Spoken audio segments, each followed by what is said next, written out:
1 Reis capítulo 17.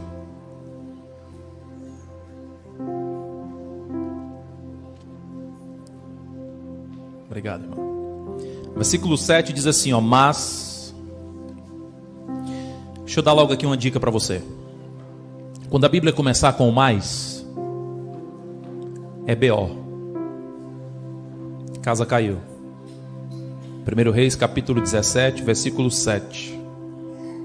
Mas, olha aqui para mim de novo. Na nossa vida, nós vamos ter muito mais. Aliás, mais não com I, é o mas. Não vai ter adição, mas. Pastor, estava indo tudo bem, mas. Pastor, os meninos estavam na igreja quando eles eram criança, os meus filhos cantavam, eles pregavam, mas. Pastor, o casamento estava mil maravilhas. Embora ele não tenha sido aquilo que foi anunciado na propaganda, mas eu suportei. Mas, pastor, a minha vida emocional estava indo tão bem. Eu até me livrei da depressão. Eu tive um acompanhamento.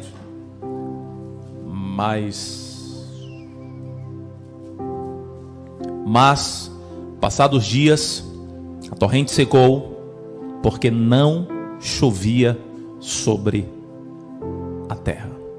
Tá bom? Vamos voltar aqui para o texto. A Bíblia diz, mas passados dias a torrente secou porque não chovia sobre a terra.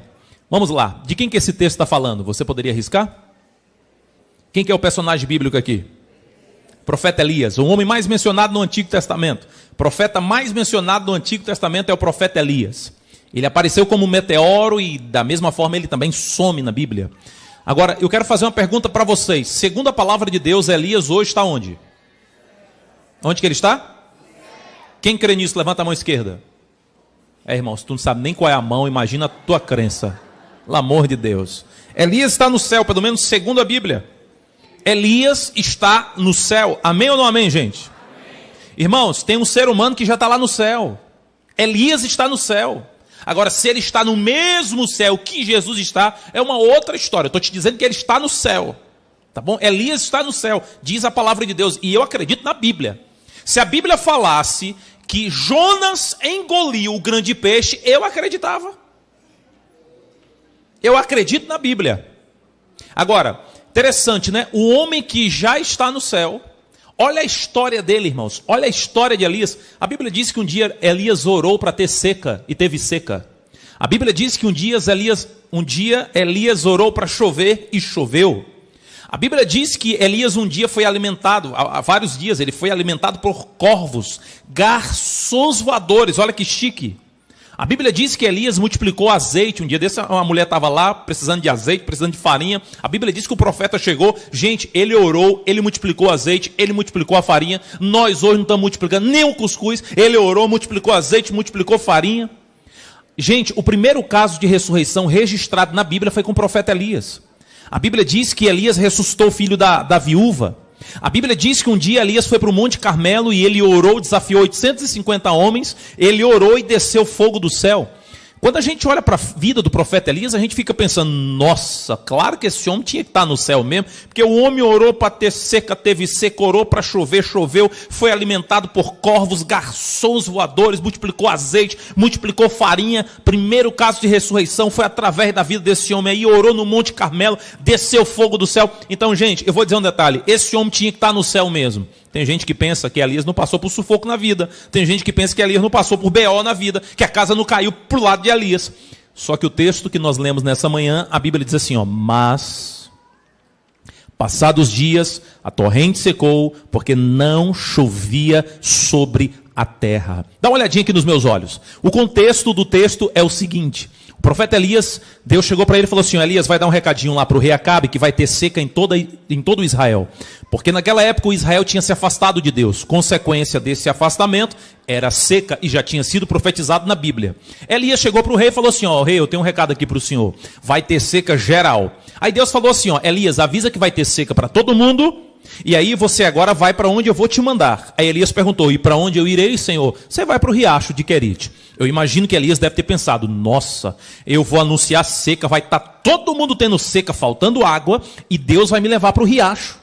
Então, eu não sei se passou, mas talvez na cabeça de muitas pessoas poderia passar hoje. Algumas pessoas poderiam pensar assim, ó, gente, é top demais servir a Deus. Imagina só, você chega para todo mundo, atenção povo de Israel, vai ter seca para todos vocês, vocês desobedeceram a Deus. Agora o Senhor me mandou agora para o riacho de Querite. Ou seja, vocês estão longe de Deus, seca para vocês. Eu estou na parceria com o Altíssimo, tem água sobrando para mim. Não tem copo d'água, não tem um riacho. Então, servir a Deus é top demais.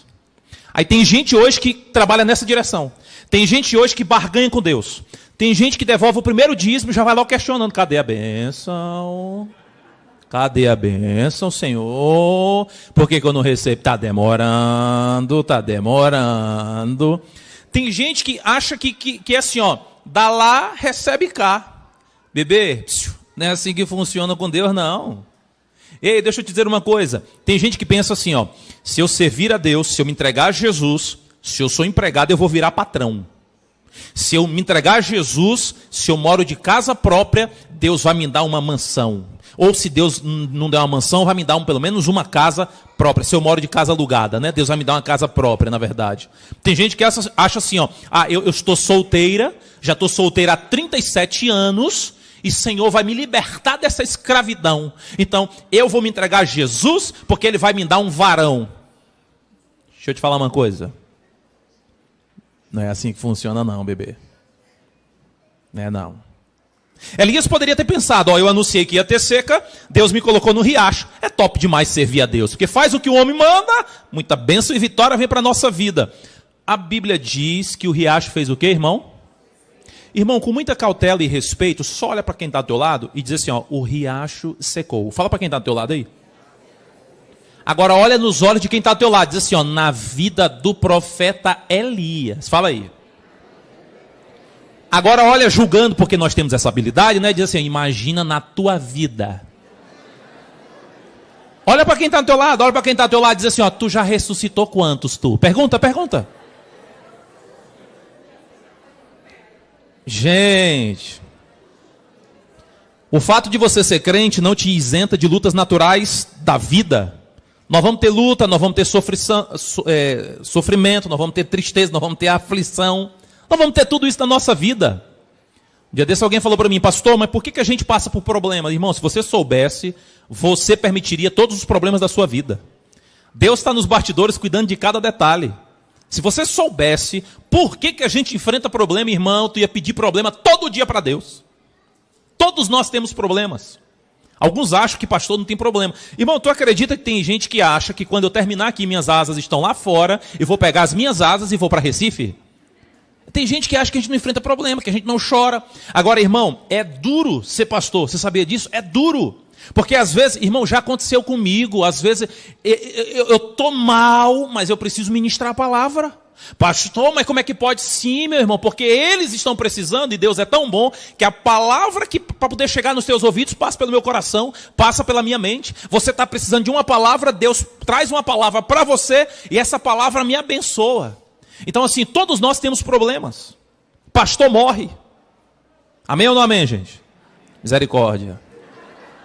Quem morre mais, pastor ou irmão? Nós vamos saber agora. Quantos aqui já foram para o funeral de um irmão? Levanta a mão.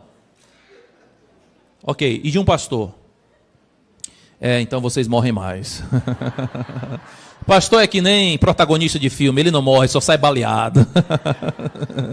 Gente, eu sou pastor e eu tenho 39 anos e eu não conheço até hoje meu pai e minha mãe. Eu fui adotado. E é possível que você que está aqui olhando para mim, você conhece seu pai, você conhece sua mãe. Toda vez que eu vou ao médico, quando ele pergunta assim, na sua família tem caso, eu não sei. Eu não sei não, doutor. Mas por que você não sabe, doutor? Não pergunta não. Todos nós temos o mas. Eu passei por dificuldades financeiras para pagar minha faculdade. Entendeu? A minha esposa, quando casou comigo, queria uma geladeira, apegada aos bens materiais da mulher. Minha filha, não, filha, antes da geladeira é um filtro, é um processo. Por que você está afoito atrás de bens? Não, não é assim que se trabalha. Irmão, quando eu me formei, eu andava a pé. Eu não tinha carro. Eu fui numa igreja, um ancião tinha uma moto, eu falei, está errado. Como é que o ancião da igreja tem uma moto e é um ministro da palavra? Estou andando a pé. Falei para aquele ancião, você vai ter que me alugar a sua moto, amado, se você quiser viver sobre esta terra. E graças a Deus ele me alugou a moto dele, diga amém, irmãos. Primeira Santa Ceia que eu fui fazer na vida foi com a moto daquele ancião. Eu gosto de detalhes, irmão, sempre gostei de detalhes. A Rosa era minha esposa, não é minha esposa, ela estava comigo, e eu falei para ela, gatinha, nós vamos fazer a Santa Ceia num grupinho, mas nós vamos dar o nosso melhor. A minha primeira Santa Ceia, nunca mais esqueci, primeira Santa Ceia da vida. Eu coloquei minha esposa atrás na moto, coloquei as bacias de Santa Ceia, porque não tinha lá no grupinho, fiz o pão de Santa Ceia, aliás, eu não pedi uma irmã para fazer, porque a Rosa ainda não sabia fazer. A Rosa sabe cantar, irmão. O negócio de pão de Santa Ceia, ela pediu uma irmã, a irmã fez uns pãezinhos todo bonitinho, com um negócio assim, e com muito cuidado para não quebrar os enfeites lá do pão. Coloquei o suco de uva, arroz atrás, primeira vez na vida, nunca mais eu fiz isso. Andei de moto já de terno preto, capacete, Santa Ceia, terno escuro, coloquei arroz atrás. O Satanás colocou areia de praia na pista, irmão. Irmão, quando eu dobrei, voou bacia de Santa Ceia para um lado, pão para o outro, arroz voou para o outro lado, a moto encharcou o inimigo. Eu tentando levantar a moto, meu amor, vamos, o inimigo não vai nos derrubar. E ela olhou para mim e disse, mas me levanta. Irmão, eu juntei todos os pães, diga amém. Tudo misturado com areia, não tinha Covid naquela época. Pão por pão, ó. Soprei um por um, coloquei na bacia e falei, o diabo não vai nos derrubar. E cheguei na Santa Ceia. Irmão, quando eu falei na igreja, irmãos, participemos todos juntos. Foi um quebra-quebra de pedra naquela igreja. Mas eu passei por isso na minha vida, todo mundo. Tem pastor que fala, minha primeira Santa Ceia, as diaconisas entraram de branco, aí todas bonitinhas, tá, tudo muito bem ensaiado. Eu não tive nada disso não, irmão. Eu já fiz 2 cirurgias, irmão. Aqui é o templo do Espírito Santo e de vez em quando dá BO. Quantos aqui já fizeram cirurgia? Levanta a mão. Quem não fez? Olha aí, Senhor. Quem já fez mais de 2 cirurgias? Mais de 3? Mais de 4? Você fez mais de 4, irmã? Ainda é você desde o início? É, meu amigo. Irmão, todos nós temos os momentos ruins. Eu tive a infelicidade de enterrar o meu pai, que é meu pai adotivo, né? Eu enterrei meu pai. Eu enterrei meu sogro. Todos nós temos momentos ruins na vida. Esses dias eu estava na Novo Tempo, e estava sentindo uma dor ininterrupta, uma semana. Dores, e eu estava coordenando um grupo, e eu não podia, coordenando um grupo, eu estou quebrado, gente. Não pode não, eu sou referência. Está doendo, mas vamos para frente, nós estamos vivos. E tinha um remédio que, o máximo que você toma desse remédio são 240 gotas, o máximo. Sem querer eu tomei foi 300. E era dor, e eu cheguei em Recife, fui ao médico. Quando eu cheguei ao médico, a doutora falou assim, você vai fazer o exame X, ok, fiz o exame, você vai fazer esse outro exame. Aí o médico fiquei internado, já de cara, ele falou assim, eu tenho uma notícia boa e uma ruim para você quer qual? Eu falei assim, doutor, o senhor falando para mim que tem uma notícia boa ou ruim, eu já estou sentindo a morte. Porque o médico, para chegar, para dizer que tem uma notícia ruim, eu falei assim, eu quero logo a ruim. Porque nós somos assim, né? A gente gosta logo morrer logo. Eu falei, eu quero a ruim. Ele falou, não, eu vou lhe dar a boa. Falei, para que perguntou, gente? Vou lhe dizer a boa. Qual que é a boa? Você está com uma dissecção na artéria vertebral esquerda. Aí eu falei assim, doutor, eu me desculpa, a minha área é Bíblia. Dissecção na artéria vertebral esquerda. Só me fala se no final sobrevive. No final vive. Ele falou assim, essa é a notícia boa. Eu falei, a dissecção na artéria vertebral esquerda, aqui na minha cabeça, é a notícia boa. A ruim, peguei o telefone, deixa eu ligar aqui para minha mulher, que aí eu só dar direto para ela. Porque é a morte. Porque a boa é uma dissecção. Ele falou assim, por que é boa? Porque geralmente, você tendo isso, e esse tempo que passou, você deveria ter um outro sintoma neurológico. E você só sentiu dores. Geralmente, você tinha que ter mais, porque a artéria vertebral esquerda é a que comanda a mão, a fala. Você deveria ter tido um AVC, você deveria ter problema no falar, no andar. Irmão, eu confesso para você que na hora que ele foi descrevendo isso, eu fui já fazendo o teste para ver se estava... Falei, meu Jesus, porque nós somos assim, a gente fica antecipando as coisas, né? Eu acho que até eu andei meio assim mesmo, doutor. O senhor está me ouvindo falar, atenção, som, o senhor está me ouvindo? Já fiquei preocupado. Aí ele saiu, eu fiquei pensando assim, Deus, mas por que eu? 39 anos, ia tendo um AVC de graça. Por que eu, Senhor? Tem tanto bandido, ladrão, estuprador. Uma dissecçãozinha na artéria só para dar aquele grau nos meninos. Mas em mim, por que eu? Fiquei internado, eu ia até pregar em Caruaru. Liguei para o presidente. E o presidente, não, venha. Eu falei, quer me matar?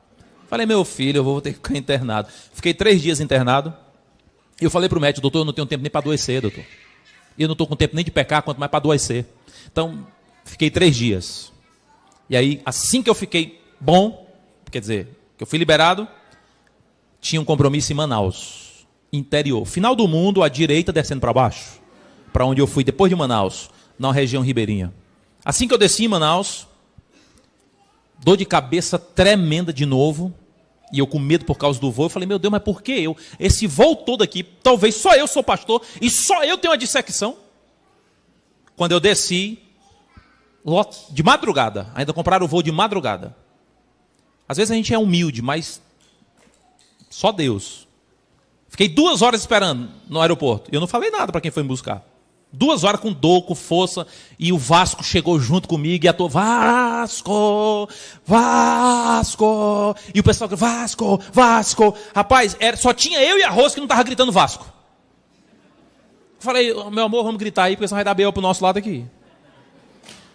Resultado, fui direto para o hospital adventista na manhã.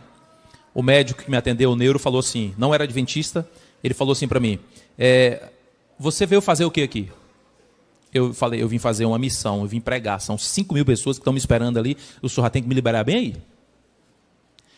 Ele falou assim, você nem deveria estar aqui, você saiu, faz 2 dias, você está internado, como é que você teve a coragem de viajar? Eu falei, doutor, eu não tive coragem não, eu viajei foi pela fé. Então cancela. Eu falei, o quê? Doutor, se eu morrer são 6.000 pessoas no funeral. Ele falou assim, se você fosse da minha família, você ia ficar internado agora, porque Recife está tratando o problema. Aqui no Hospital Adventista nós vamos descobrir a raiz do problema. Eu falei, ainda bem, né, Rose, que nós não somos parente dele. Doutor, não vai dar para ficar internado, não. Aí ele olhou para mim e falou assim, o seu caso é caso de morte. Eu falei, é o Satanás que está nesse doutor, é quem? Falei, não, doutor, não morre não, vai morrer não. Ele falou, tá bom, a responsabilidade é sua. Você vai pegar uma balsa, você vai pegar uma rabeta, que é um barco, um negócio, você vai para o fim do mundo, onde não tem nada. Resultado, fui, voltei. Irmão, resultado. Ainda estou me tratando, mas estou bem. Amém, irmãos? Amém. Mas por que eu, dessa igreja toda? Por que eu? Olha para quem está do teu lado aí e diz assim, dessa você escapou. Olha aí. Irmão, o crente, ele bate o carro também, irmão. O crente bate o carro, bateu o carro, meu Deus. Aí Deus fica falando, sim, qual é o problema? Irmão, em vez de tu estar reclamando que tu bateu o carro, agradece que tu tem um.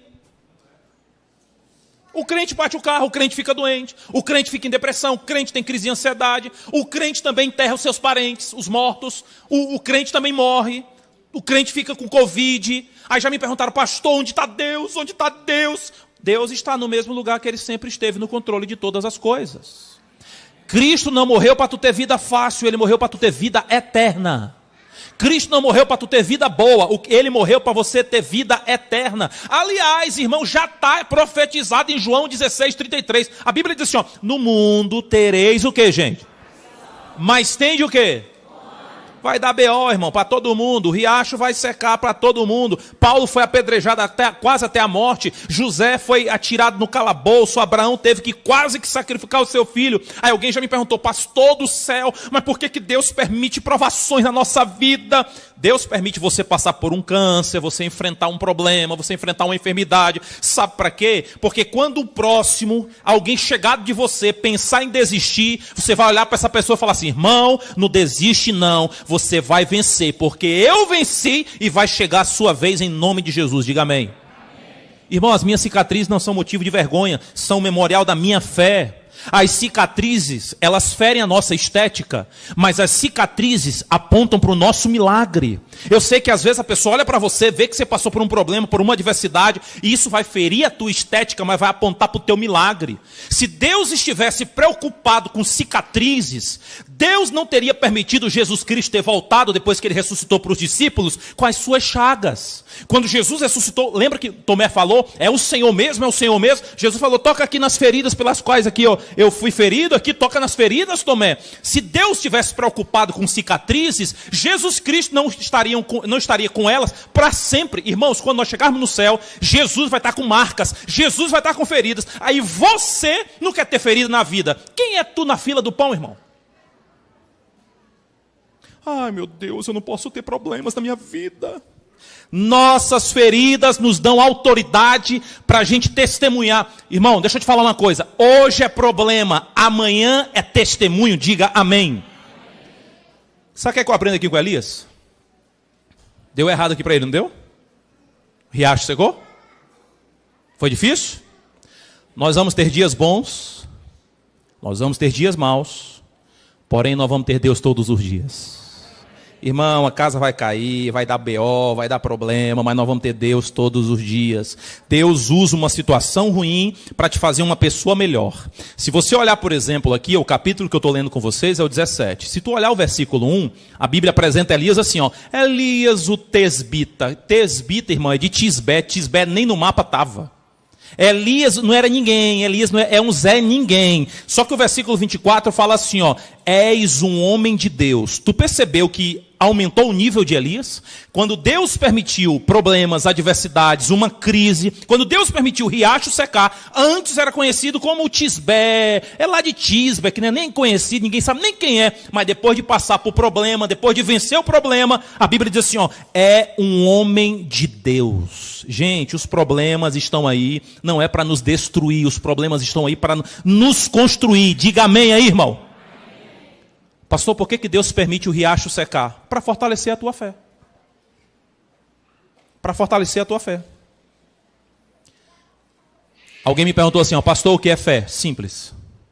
Fé é tu subir nos galhos de uma árvore, tu se pendurar no galho, esperar a árvore cair. Você entendeu? Vou repetir. O que é fé? É tu subir nos galhos de uma árvore, sobe na árvore, senta no galho, corta o galho e tu espera a árvore cair. Isso aí é fé, irmão. Ah, pastor, mas todo mundo está dizendo que vai dar errado. Todo mundo está falando, irmão, não interessa o que todo mundo está dizendo. Ah, porque pela experiência, irmão, Deus não precisa de antecedentes.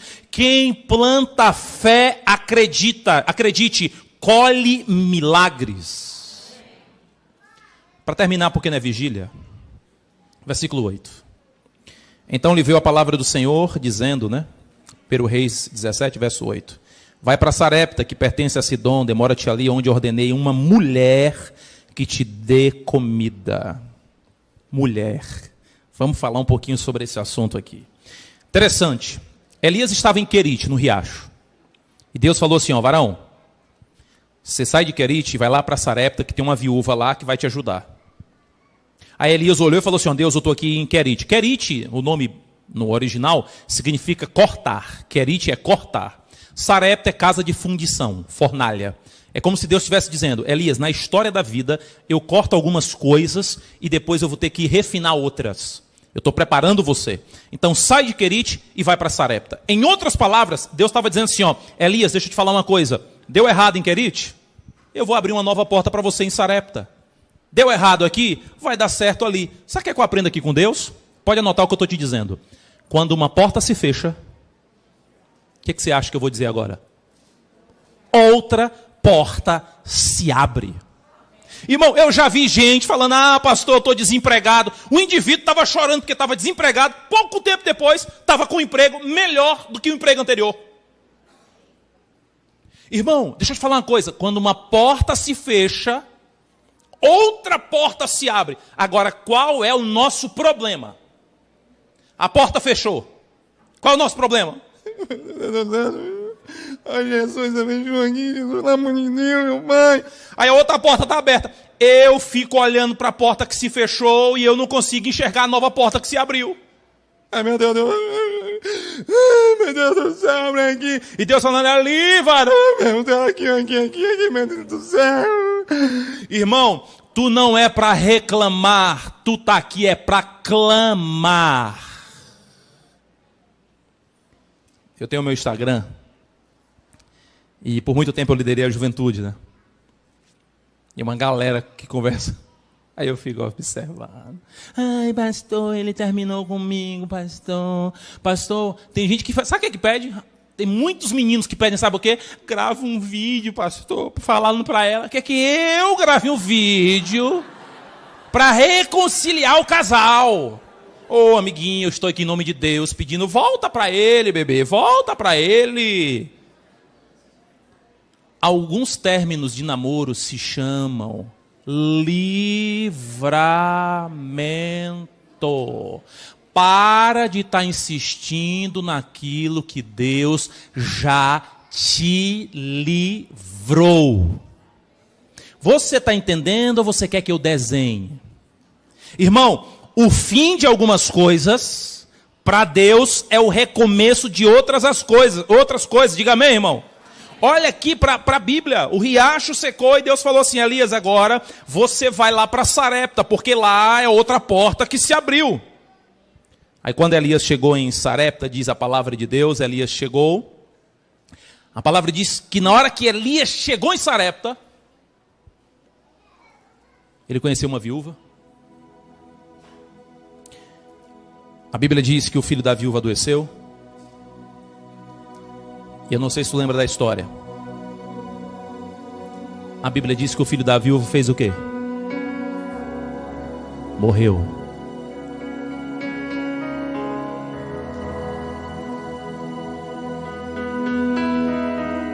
A Bíblia diz que a viúva ficou desesperada, a ponto de ela quase perder o equilíbrio e culpar o profeta. E alguém pode querer julgar a viúva porque ela culpou o profeta de Deus. Como que pode? Você veio aqui e a maldição veio, meu filho morreu. Irmão, você não tem noção o que é a dor de perder um filho. Nenhuma mãe vai conseguir superar a dor de perder um filho. O máximo que ela consegue é aprender a conviver com a dor. Essa mulher, na hora que perdeu o filho, ela ficou desesperada. Ela já tinha perdido o esposo, agora ela perdeu o filho. Ela não era uma israelita, mas ela era uma mulher crente no Deus verdadeiro. Mas mesmo crendo em Deus, o filho morreu. Mesmo crendo em Deus, o filho morreu. Eu estava no sul do país, Florianópolis. Uma mãe olhou para mim e perguntou assim, pastor, por que Deus levou o meu filho? O meu filho era um desbravador. O clube todo estava orando pelo menino. A igreja estava orando pelo menino. Por que Deus levou o meu filho? Pastor, eu queria ter ido no lugar do meu filho. Por que Deus fez isso comigo? Deus permitiu o meu filho morrer. Deixa eu te falar uma coisa. Quando Deus não cura, Ele ressuscita. A morte não é o fim. A palavra de Deus diz que o profeta Elias pegou o menino. Naquela época não tinha ventiladores mecânicos. A Bíblia diz que ele se estendeu sobre o menino 3 vezes, diz a Septuaginta, 3 vezes. Aqui eu vejo princípios de ressuscitação cardiorrespiratória. Não tinha CTI, não tinha ala vermelha, não tinha UTI. Ele vai 3 vezes, princípio de ressuscitação cardiorrespiratória. Ele está aqui, ó. Ele ora e a palavra de Deus diz que o menino ressuscitou. Ah, pastor, nunca teve casos de ressurreição na Bíblia. É porque Deus não precisa de precedentes. Pastor, mas eu nunca vi e nem precisa ver. Deus te trouxe aqui nessa manhã porque é possível ter alguém naquela galeria aqui embaixo, alguém que está nos assistindo, que depois dessa pandemia você ficou com cicatrizes emocionais. É possível que eu estou falando para alguém que você batalhou e só perdeu. Você lutou e ainda não venceu. Aí Deus te trouxe aqui nessa manhã para te falar que o profeta dele, mais mencionado no Antigo Testamento, também teve momentos ruins. Mas os momentos ruins não vão nos tirar da eternidade. Deus me trouxe aqui nessa manhã para te falar assim, ó, ei, quanto mais tu luta, mais forte tu fica. Irmão, se você for numa academia, você vai perceber que você vai pegar peso.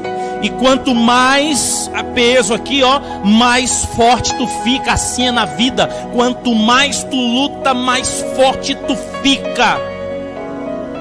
Porque não é como a gente quer, é como Deus permite.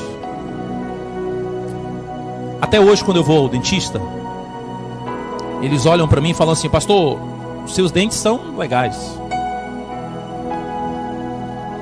E eu gosto de cuidar dos meus dentes. De vez em quando eu estou lá. Pastor, parabéns pelos seus dentes. E não é essas coisas todas, mas são bonitinhos.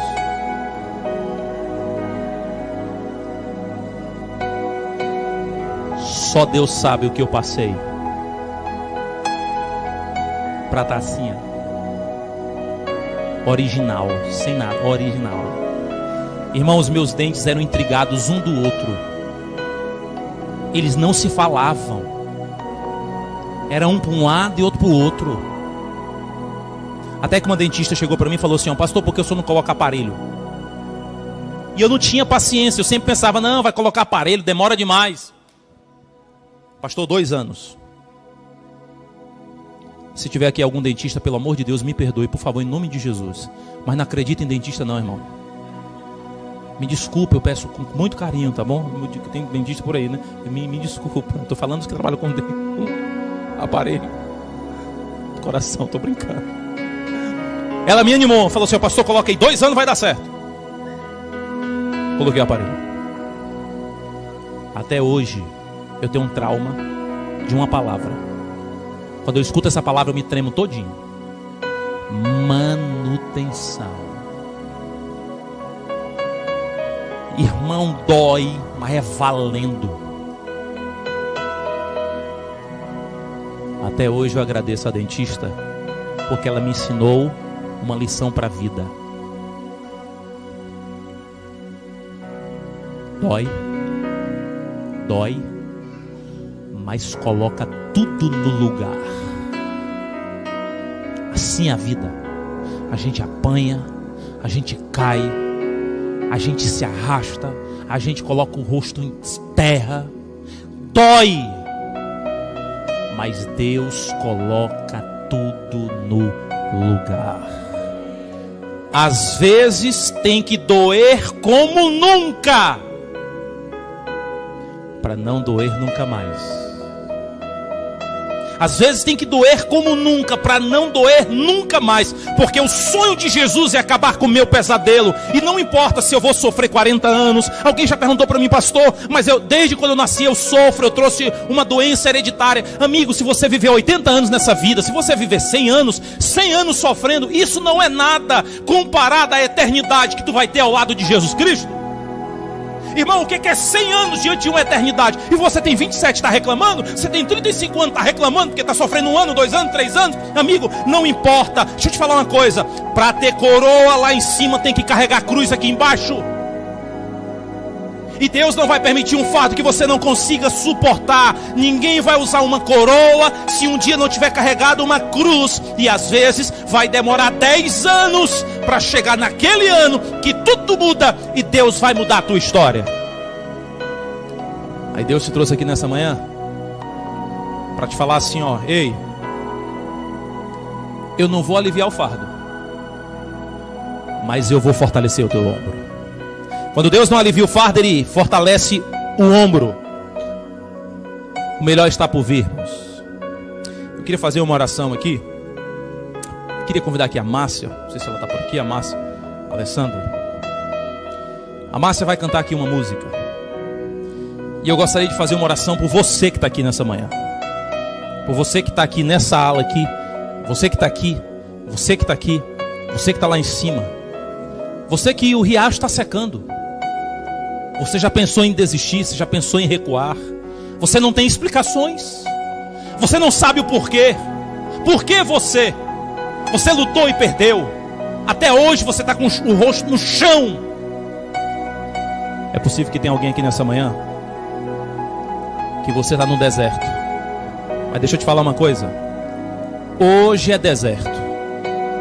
Amanhã será terra prometida. Aquele que prometeu, irmão, ele garante. Não se preocupa não, irmão. Confia, porque ele sabe o que está fazendo. A Márcia vai cantar essa música. Se tem alguém que gostaria de dizer assim, pastor, já que o senhor chegou até aqui em Petrolina, pastor, ora por mim. Porque tá fácil não. Pastor, o meu bem mais precioso, o meu filho, tá fora da igreja. A minha menina saiu da igreja. Pastor, o meu casamento tá assim, no fio assim, Pastor, a minha vida financeira não está a melhor. Pastor, eu estou com depressão. Eu estou tendo tratamento. Pastor, eu já pensei em tirar minha vida. Pastor, não está fácil. Você está se preocupando à toa. Você precisa ter calma. Quem é o homem para colocar um ponto final onde Deus não colocou?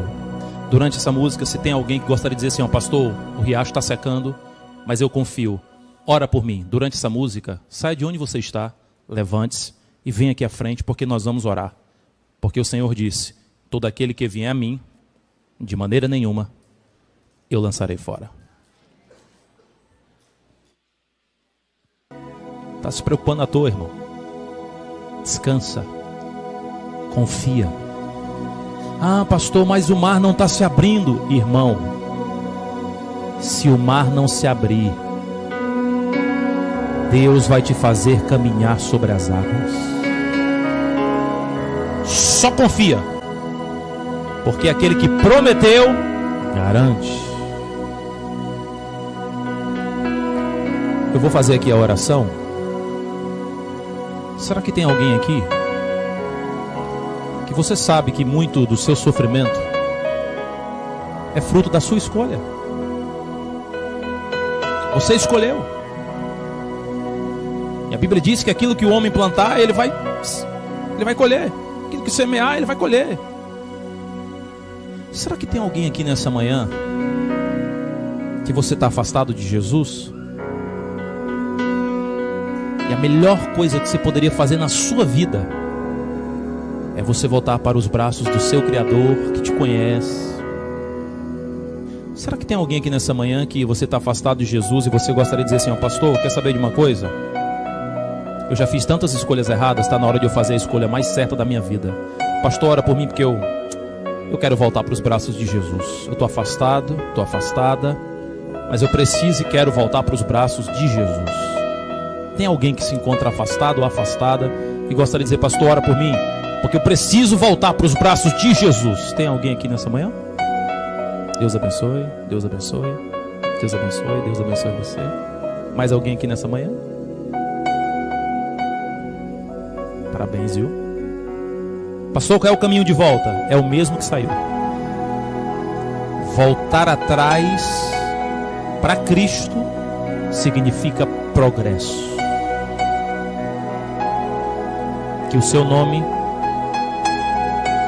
seja escrito no livro da vida, para que nunca mais se apague, com letras de ouro. Feche os teus olhos e nós vamos orar. Grande Deus, querido Pai, obrigado, Jesus, porque nessa manhã nós ouvimos aqui a Tua palavra. Com uma flecha, ela foi endereçada para cada coração aqui presente. Tem gente aqui, Deus, que está passando por uma luta. Tem gente aqui, Deus, que não consegue dormir em paz. Tem mãe que até hoje está orando porque o menino está fora, a menina está fora, os filhos estão longe dos teus caminhos. Pai, em nome de Jesus, nós queremos orar por esses meninos, para que eles não pereçam, e em nome de Cristo eles alcancem a vida eterna. Que cada lágrima que desce do olho de cada mãe possa estar regando o milagre dessa família. Pai, é possível que tenha aqui uma mulher que está orando pelo esposo, o esposo pela mulher, filhos que estão orando pelos pais, tem gente que está para baixo. Pai, nós queremos te pedir, não que o Senhor alivie o fardo, mas que o Senhor fortaleça os ombros de cada pessoa que se encontra aqui, cada pessoa que está conectada também, que ninguém aqui pereça, mas que todos aqui alcancem a vida eterna. Hoje pode ser deserto, mas louvamos o teu nome porque amanhã será a terra prometida. Pai, abraça cada um que está aqui, esses que precisam voltar, que ninguém pereça, que todos alcancem a vida eterna. Oramos em nome de Jesus. Amém e amém. Só olha para quem está ao teu lado e diz assim: irmão, pode crer, dias melhores virão. Que Deus abençoe você.